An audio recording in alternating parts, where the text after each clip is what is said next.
ইব্রাহিম যে আমাদের জাতির পিতা এটা বলতে তো অনেকের মুখে বাধে। ইব্রাহিম যে আমাদের জাতির পিতা এটা বলতে তো অনেকের কষ্ট হয়। ও মুসলমান, ইব্রাহিম যে আমার জাতির পিতা সেটা কি আমার বানানো কথা না আল্লাহর কথা? তাইলে কিয়ামত পর্যন্ত মুসলমানদের জাতির পিতার প্রশ্নে মুসলমানেরা এক ইব্রাহিম ছাড়া অন্য কাউকে আর স্থান দিতে পারে না।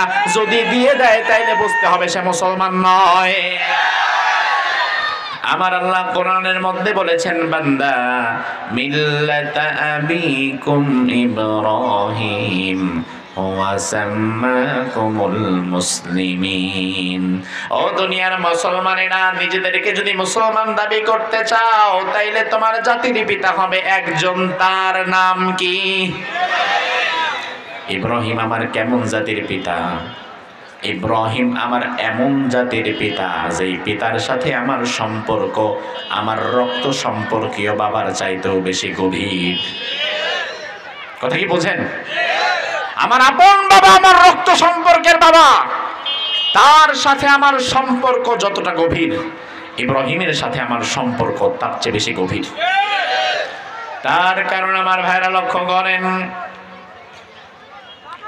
ছেলে বিদেশে থাকে, দেশে এসে বিয়ে করেছে 2 মাসের ছুটি নিয়ে, এরপরে আবার বিদেশ চলে যাবে, ছুটি তার শেষ হয়ে এসেছে। বিদেশ যাওয়ার 15 দিন পূর্বে আল্লাহর রহমতে স্ত্রীর গর্ভে সন্তান এসেছে, কিন্তু কিছুই করার নাই, সন্তানের মুখ বাবা দেখতে পারবে না, চাকরি টানে তাকে আবার প্রবাসে চলে যেতে হয়েছে। ছেলের জন্মটার সময়ও দেশে থাকতে পারে নাই, এমন বাবাও আছে না নাই? 5-6 বছর পরে ওই বাবা এবার দেশে এসেছে, ততদিনে তার গর্ভের সন্তান প্রসব হয়ে তার বয়স হয়ে গিয়েছে 6 বছর। এই 6 বছরের বাচ্চাটা একবারের জন্য তার বাবার সরাসরি দেখতে পায় নাই। 6 বছর পরে এবার যখন প্রবাস থেকে আবার বাবা দেশে ফিরেছে, তখন সন্তান আর বাবার কাছে যায় না। তখন নানি বলে, যা এটা তোর বাবা। দাদি বলে, যাও বাবা এটা তোমার আব্বু। মা বলে, বাবারে যাও কোলে যাও, সেটা তোমার বাবা লাগে, বাবার কাছে যাও। মা, চাচি, নানা, নানি, মা, খালারা যখন বলে এটা আমার বাবা, তখন কিন্তু সন্তানটা বাবার কাছে যায়, বাবার কোলে গিয়ে বসে।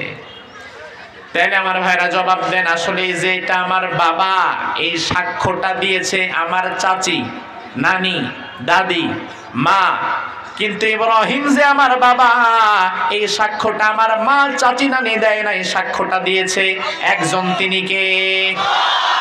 তাইলে আমার মা, চাচি, নানির সাক্ষ্যটা বড় না আল্লাহর সাক্ষ্য বড়? দুনিয়াতে আমার মা, চাচি, নানি তো মিথ্যাও বলতে পারে, আমার বাবা তো বিশ্বাসঘাতকতা আমার সাথে করতে পারে, কিন্তু ইব্রাহিম আমার এমন বাবা যে বাবা কোনোদিন আমার সাথে বিশ্বাসঘাতকতা করতে পারে না, ঠিক কিনা? তাইলে ইব্রাহিমের সাথে আমাদের সম্পর্ক আমার আপন বাবার চাইতে বেশি না কম?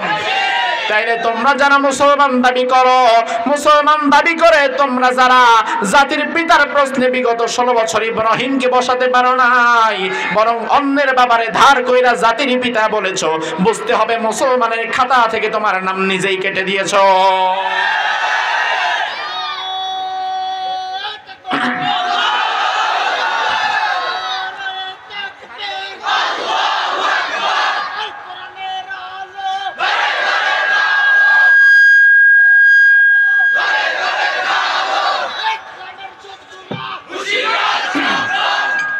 আমার ভাইরা লক্ষ্য করেন, সেই ইব্রাহিমের ব্যাপারে আল্লাহ বললেন, বান্দা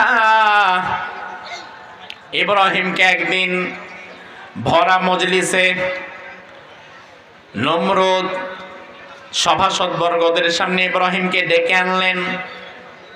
ভালো করে কান লাগান, পয়েন্টটা বোঝেন।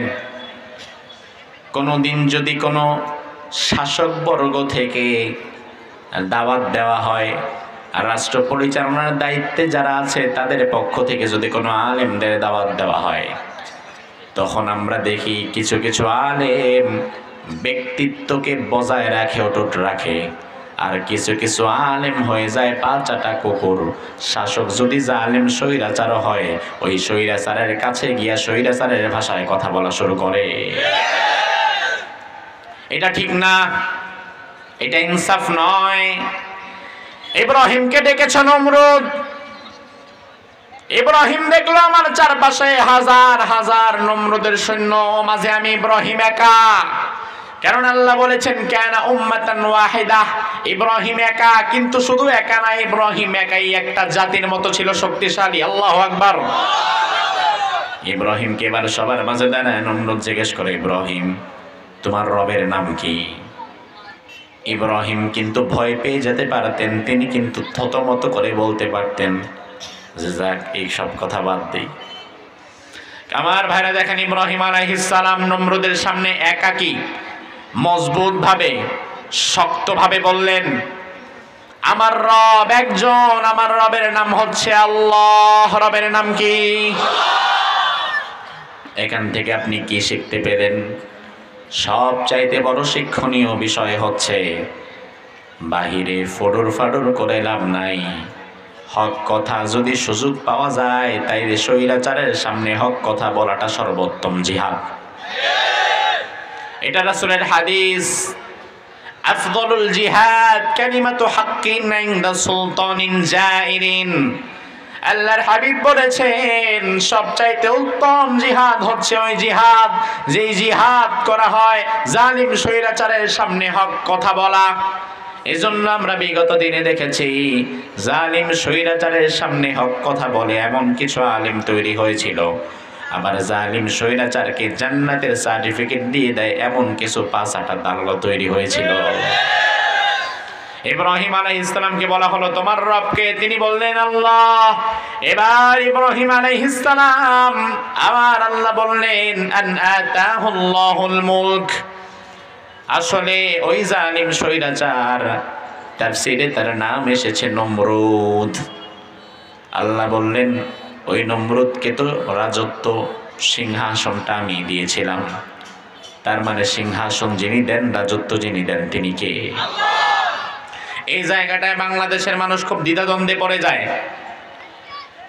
আমরা দেখি বাংলাদেশের বড় বড় প্রচলিত দুটি রাজনৈতিক দল, এক দল ক্ষমতায় যাওয়ার মালিক মনে করে ভারতকে, আর আরেক দল ক্ষমতায় যাওয়ার মালিক ভাবে আমেরিকারে।